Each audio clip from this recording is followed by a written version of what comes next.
If you've seen me make music at all on this channel, you have definitely seen this plugin. This is Serum, and it is the synth I am the most comfortable with, the synth that I use the most, and the first one I really learned how to use in the first place, which probably contributes to those other two things.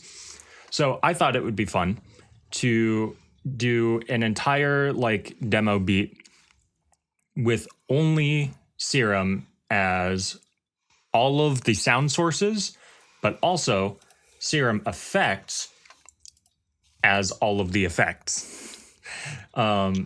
Because Serum has a handful of effects built into it, but it's not necessarily everything you would need to produce a finished track. So I had to find some creative workarounds for some things.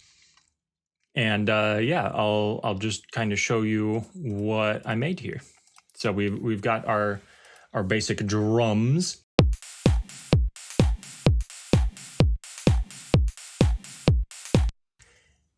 And the drums are, of course, all made with Serum using just basic knowledge of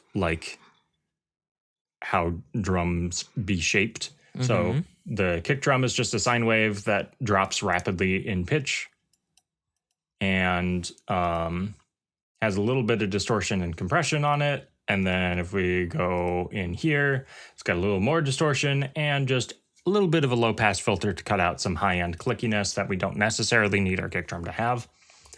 The kick drum on its own sounds like this, which honestly, not too bad. The snare drum is more or less the same thing. It's got some white noise added to it. It's higher pitched. It's got a reverb on it. It's got an EQ that cuts out just a little bit of mid-ranginess to make it less boomy. So that one's okay. It's not awful. Then we've got our open hi-hat here, which is literally just some high-pass noise with a little bit of compression and filtering on it. And then our closed hi-hat is literally copy-pasted from that, but I just made it shorter and a different pitch. And then the clap here was by far the hardest one to do because I don't make claps very often. But it is a sine wave that is being frequency modulated by the noise channel here, and then it's got some resonance on it. And it's got this fun triple peak shape.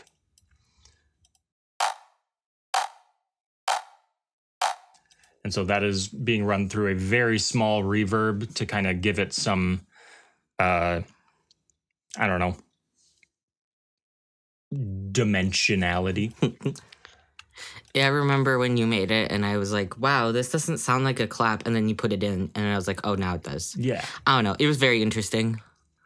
Yeah. And so all of those are being run into this drums channel, which I basically just have a compressor on to be a drum bus compressor type thing to kind of glue everything together. And so the whole thing sounds like. Huzzah. The bass here, I actually made a bass noise originally and then decided I did not like it anymore. I know, very surprising. So the bass noise we ended up with is a resampled respace type thing.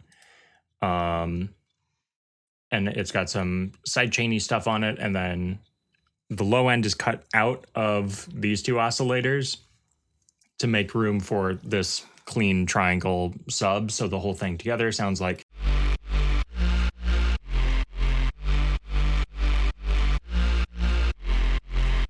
Yeah, I figured that had some good electro house vibes. I didn't have to add any effects onto that.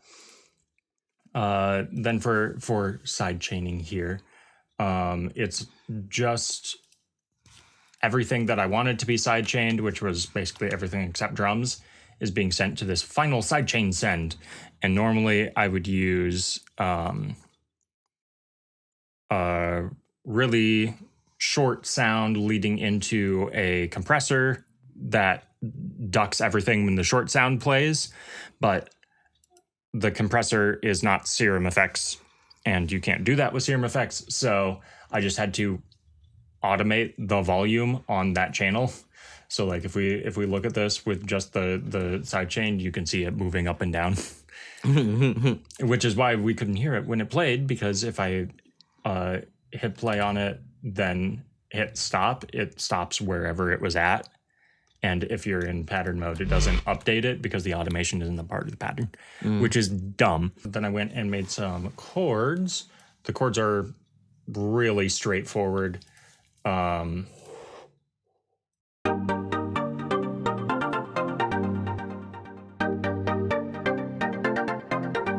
So this is made of 2 layers. The first layer,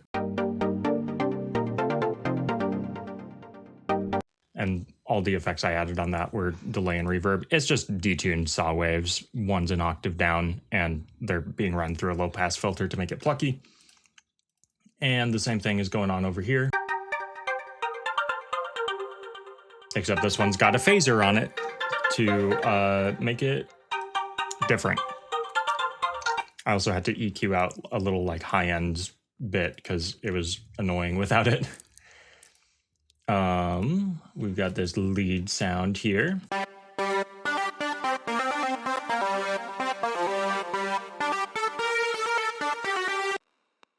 That is, again, just detuned saw wave, detuned square wave in octave down. Ooh, fancy.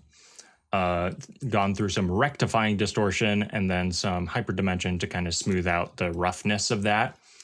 And some delay and reverb, bandpass filter to cut out low end and a little bit of high end at the same time, because otherwise it is very bright. And then this EQ that I was using to get rid of even more low end. And also to demonstrate why I didn't really like Serum's EQ that much, because you can't adjust the Q width on it. So this is the slope you get pretty much no matter what. That's what you get, and you just gotta deal with it. Don't use a different EQ. Yeah. And then lead 2 over here is literally the same synth, but it's playing notes an octave higher. And the reason I can't just have this play both notes at the same time is because it messes with the rectifying distortion, and it comes out way muddier if you have both of them playing into one distortion unit, which is just weird. But then both of them together are like...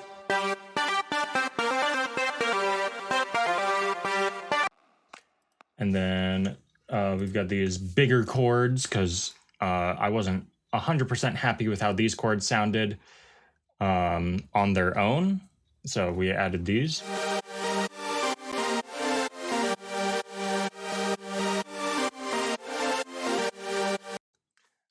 This is, once again, detuned saw waves. You might be noticing a pattern, and that's because a lot of really common sounds in electronic music are just made by taking things and then detuning them. Which is funny because it means I'm technically not using Serum as a wavetable synth for most of it, because I'm not using most of the wavetable. Like, I can add 250 something more shapes behind this to morph between. But honestly, you don't really have to. The option is cool. Yeah, if it sounds good, it sounds good. And then I added this arpeggio, which is playing basically the same notes, but arpeggiating downwards. And that is, once again, detuned saw wave, and then a square wave on that with just some delay and reverb, and again, cutting out some low end. And then in here, you can see we've got the arpeggiator active. So it plays notes downwards instead of playing all of them at once. Do you like this bit? Yeah. You gasp. And so when you put it all together, I'm not going to play this version of it because it lags my computer because there's a lot of serums active.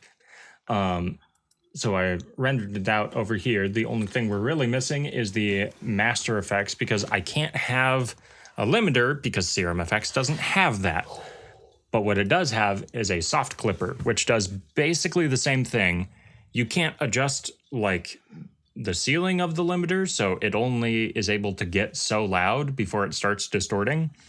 And even after it starts distorting, it doesn't get louder than that. So I just turned up the master volume afterwards. We'll disable that because it's already baked into the rendered out version, but the whole thing together sounds like this.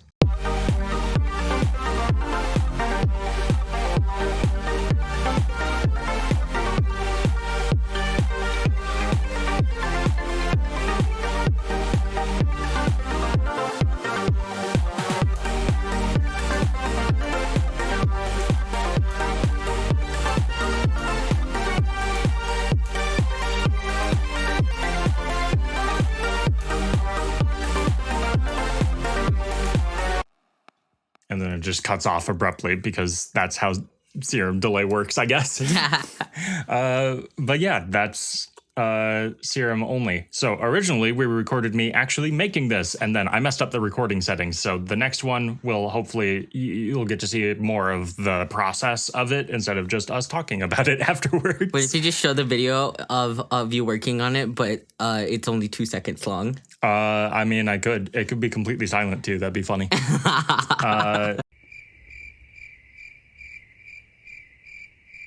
But yeah, I might do this again sometime, but with different synthesizer. I'll probably allow other effects plugins in the future because that was probably the hardest part of this. Even though I didn't use that many effects on here, like I didn't use that many effects because a lot of the things that I wanted to do, I couldn't. So, yeah, as always, the download link for this little demo track is in the description if you want it for whatever reason. And yeah, thank you for watching. Have a good day.